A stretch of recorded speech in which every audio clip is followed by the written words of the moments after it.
Final পরীক্ষার আগের রাত ভাবুন তো একবার, একটা স্কুলের লাইব্রেরি বেশ রাত পর্যন্ত খোলা, চারিদিকে বইয়ের স্তূপ, পিনপতন নীরবতা। মানে পড়াশোনার জন্য তো একবারে আদর্শ পরিবেশ। আদর্শ তো বটেই, কিন্তু এই শান্ত পরিবেশটাই যখন অস্বস্তিকর হয়ে ওঠে, যখন একটা চেনা জায়গা হঠাৎ করে অচেনা মনে হতে শুরু করে। ঠিক তাই, তখনই কিন্তু মনের ভেতর একটা ভয় কাজ করে। আজকের আলোচনায় আমরা ঠিক এই অনুভূতিটাকেই ব্যবচ্ছেদ করব। আমাদের কাছে ইডেন হিল স্কুলের এক ছাত্রের একটা ব্যক্তিগত অভিজ্ঞতার বিবরণ আছে। আচ্ছা, আমরা শুধু গল্পটা শুনব না, বরং এর গভীরে যাব, বোঝার চেষ্টা করব একটা সাধারণ ভূতের গল্প কেন এত ভয়ঙ্কর হতে পারে। মানে এর পেছনের মনস্তত্ত্বটা কি? একদম, এই কিংবদন্তির আড়ালে কোন ধরনের ভয় আর লোককথার উপাদান লুকিয়ে আছে সেটাই খুঁজে বের করা আমাদের আজকের লক্ষ্য। বেশ, চলুন তাহলে শুরু করা যাক। ঘটনাটা 1 বছর আগে, তাই তো? হ্যাঁ, ফাইনাল পরীক্ষার সময় ইডেন হিল স্কুল কর্তৃপক্ষ ঠিক করে যে লাইব্রেরি মধ্যরাত পর্যন্ত খোলা থাকবে। আর আমাদের গল্পের যে নায়ক, তার বাড়ি স্কুল থেকে খুব বেশি দূরে নয়। ঠিক, তাই সে এই সুযোগটা নেয়। মানে বাড়ির চেঁচামেচি থেকে দূরে লাইব্রেরির শান্ত পরিবেশে পড়ায় বেশি মনোযোগ দেওয়া যায়। এটাই স্বাভাবিক। আর এখানেই গল্পের ভিত্তিটা তৈরি হচ্ছে, একটা নিরাপদ পরিচিত জায়গা। কিন্তু সেদিন ও পড়তে পড়তে এতটাই মগ্ন হয়ে গেছিল যে খেয়ালই করেনি রাত 10টা বেজে গেছে। 10টা? সাধারণত তো 8টার মধ্যে বাড়ি ফিরে যায়। হ্যাঁ, আর 8টার সময়ও লাইব্রেরিতে 2-1 থাকে। কিন্তু সেদিন রাত 10টায় যখন ও মাথা তুলল, দেখল পুরো লাইব্রেরি একেবারে ফাঁকা, কবরের মতো নিস্তব্ধ। ভাবা যায়, ওর তো তখন নিশ্চয়ই বুকটা কেঁপে উঠেছিল। তা তো বটেই। ওর আর মাত্র 10-15 মিনিটের কাজ বাকি। ভাবল এটা শেষ করেই উঠবে, কিন্তু পারেনি। না। ঠিক তখনই সে প্রথম অদ্ভুত শব্দটা শুনতে পেল। কি রকম শব্দ? খুব ধীমা, কিন্তু ওই মারাত্মক নীরবতায় মনে হচ্ছিল যেন কান ফেটে যাবে। কেউ যেন একটা পা টেনে টেনে খোঁড়াতে খোঁড়াতে হাঁটছে। হুফ, এই খোঁড়ানোর শব্দটা, এটা কিন্তু একটা অন্যরকম ভয় তৈরি করে। একদম, এটা কোনো হঠাৎ করে আসা চিৎকারের মতো ভয় নয়, বরং ধীরে ধীরে টেনশন তৈরি করে। কারণ আপনি জানেন আশেপাশে কেউ নেই, তবুও শব্দটা আসছে। আর এই শব্দটা শুনেই ছেলেটার মনে প্রথম অস্বস্তিটা তৈরি হলো। মনে হতে লাগলো জায়গাটা আর নিরাপদ নয়। সে আর এক মুহূর্ত অপেক্ষা করে না, তাড়াতাড়ি বইপত্র গুছিয়ে প্রায় দৌড়েই লাইব্রেরি থেকে বেরিয়ে পড়ল। ও ভেবেছিল বিপদটা হয়তো শুধু লাইব্রেরির ভেতরেই। কিন্তু তা তো ছিল না, বিপদটা আসলে ওর পিছু নিয়েছিল। কিভাবে? লাইব্রেরির বাইরে একটা লম্বা করিডর আছে, যার শেষে ডানদিকে ঘুরলেই স্কুলের বাইরের দরজা। ও যখন দ্রুত করিডোর দিয়ে হেঁটে যাচ্ছে, হঠাৎ ওর চোখ পড়ল করিডোরের শেষ প্রান্তের দিকে। দরজার সামনে আবছা অন্ধকারে একজন মহিলা দাঁড়িয়ে আছে। একজন মহিলা? এত রাতে? হ্যাঁ, অন্ধকারে প্রথমেও চিনতে পারছিল না কে, কিন্তু যত এগোচ্ছিল ওর অস্বস্তি ততই বাড়ছিল। একটা অজানা ভয় ওকে যেন জাপটে ধরছিল। এই অনুভূতিটা আমি কল্পনা করতে পারছি। ভয়টা এতটাই তীব্র হয়ে ওঠে যে ও সাহস করে চিৎকার করে বলে, কে ওখানে? আর তারপরে? কথা শেষ হওয়ার সাথে সাথেই মহিলাটি চোখের পলকে উধাও, যেন বাতাসে মিলিয়ে গেল। তার মানে এটা সরাসরি আক্রমণ নয়? না, একদমই না। ভূতটা শুধু নিজের উপস্থিতি জানান দিচ্ছে, ভয়টাকে শিকারের মনের ভেতর ধীরে ধীরে বাড়তে দিচ্ছে। এটা শারীরিক বিপদের চেয়ে অনেক বেশি মনস্তাত্ত্বিক চাপ তৈরি করে। মহিলাটি চলে যাওয়ায় ও হয়তো কিছুটা স্বস্তি পেয়েছিল। হ্যাঁ, ভয় পেলেও কিছুটা স্বস্তি পায়। ও প্রায় দৌড়ে স্কুলের গেট দিয়ে বাইরে বেরিয়ে আসে, কিন্তু রাস্তায় বেরিয়ে ও আরও বড় একটা ধাক্কা খেল। কি দেখলো? দেখল রাস্তাটা অদ্ভুতভাবে একেবারে খালি। সাধারণত এই রাস্তাটা গভীর রাতেও বেশ ব্যস্ত থাকে, কিন্তু সেদিন সেখানে একটা গাড়ি বা একটা মানুষও ছিল না। এটাও তো একটা ভয়ের ব্যাপার, একটা চেনা জায়গা যখন হঠাৎ অচেনা হয়ে যায়। ঠিক, মনোবিজ্ঞানে এটাকে লিমিনাল স্পেস বলা হয়। যখন একটা পরিচিত জায়গা তার স্বাভাবিক চরিত্র হারিয়ে ফেলে, তখন তা আমাদের মনে গভীর অস্বস্তি তৈরি করে। আর এই শূন্যতাটা ওকে বুঝিয়ে দেয় যে ও একদম একা। একদম। ভয়ে আর আতঙ্কে ও মাটির দিকে তাকিয়ে দ্রুত হাঁটতে শুরু করে।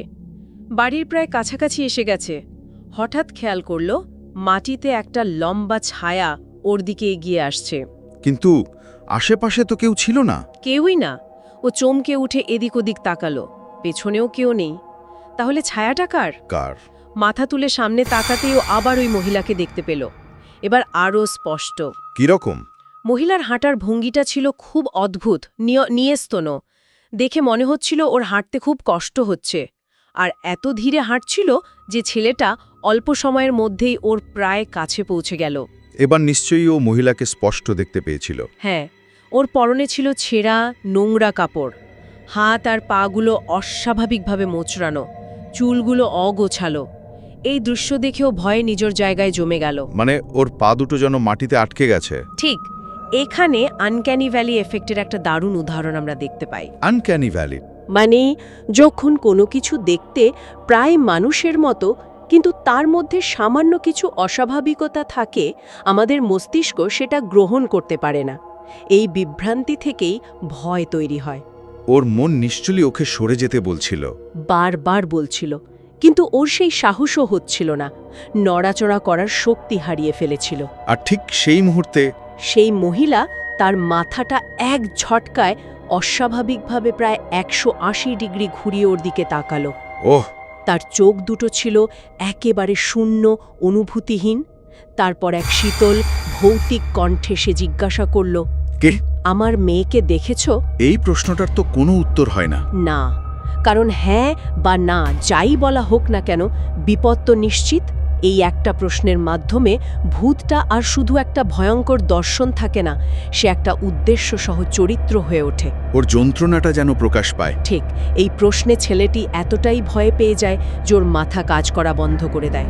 মুখ দিয়ে একটা শব্দ বেরোয় না। ও শুধু চেয়েছিল মহিলাটি যেন চলে যায়। হ্যাঁ, তাই ভয়ে ভয়ে কিচ্ছু না ভেবেই ও অনেক দূরের একটা দিকে আঙুল তুলে ইশারা করে, শুধু মহিলাটিকে তাড়ানোর জন্য। একদম। আর মহিলাটি কোনো কথা না বলে খোঁড়াতে খোঁড়াতে সেই দিকেই হাঁটতে শুরু করল এবং ধীরে ধীরে অন্ধকারের মধ্যে মিলিয়ে গেল। ছেলেটি ভাবল হয়তো এ যাত্রায় বেঁচে গেল। কিন্তু ওর ভয় কাটেনি। ওর মনে হচ্ছিল মহিলাটি হয়তো আবার সামনে চলে আসবে। এই চিন্তা মাথায় আসতেই ও ওর সর্বশক্তি দিয়ে দৌড়াতে শুরু করল। ওর মাথায় তখন শুধু একটাই চিন্তা, সাহায্য। একজন মানুষ, একটা গাড়ি, যাই কিছু হোক।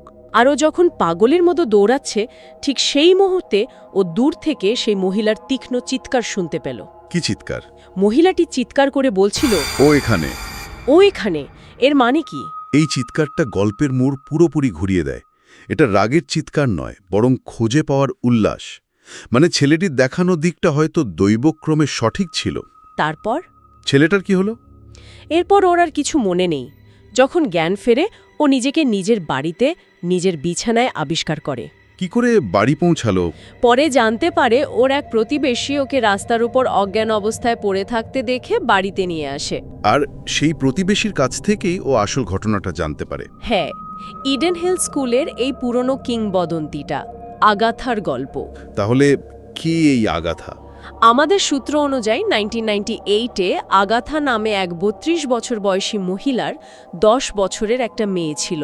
মেয়েটি এই ইডেন হিল স্কুলেই পড়ত। আচ্ছা।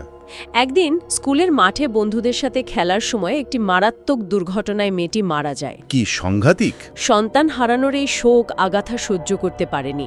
তার কিছুদিন পরে সেও মারা যায়, কিন্তু তার আত্মা শান্তি পায়নি। আর তখন থেকেই এই গল্পটা ছড়িয়ে পড়ে। একদম। স্থানীয়দের মধ্যে গল্পটা ছড়িয়ে পড়ে যে আগাথার আত্মাকে ইডেন হিল স্কুল আর তার আশেপাশের এলাকায় ঘুরে বেড়াতে দেখা যায়। সে আজও তার হারানো মেয়েকে খুঁজে বেড়াচ্ছে। এই ব্যাকস্টোরিটা জানার পর তো আগাথাকে আর শুধু একটা ভয়ঙ্কর সত্তা মনে হচ্ছে না।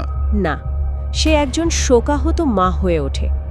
এই ধরনের চরিত্র, যেমন ধরুন লায়োরোনা বা ক্রন্দনরতা মহিলার কিংবদন্তি, পৃথিবীর প্রায় সব সংস্কৃতিতেই পাওয়া যায়।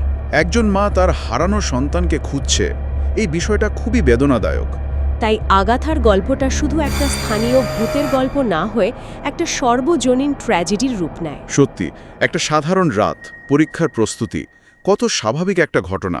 কিন্তু সেই স্বাভাবিক ঘটনায় কিভাবে এক কিংবদন্তি শীতল ছোঁয়ায় ভয়ঙ্কর হয়ে উঠতে পারে, এই গল্পটি তারই প্রমাণ। আর এখানেই আমাদের জন্য একটা চূড়ান্ত ভাবনা থেকে যায়। কিরকম? গল্পের নায়ক যখন ভয়ে যে কোনো একদিকে আঙুল দেখিয়েছিল, তার উদ্দেশ্য ছিল শুধু নিজেকে বাঁচানো।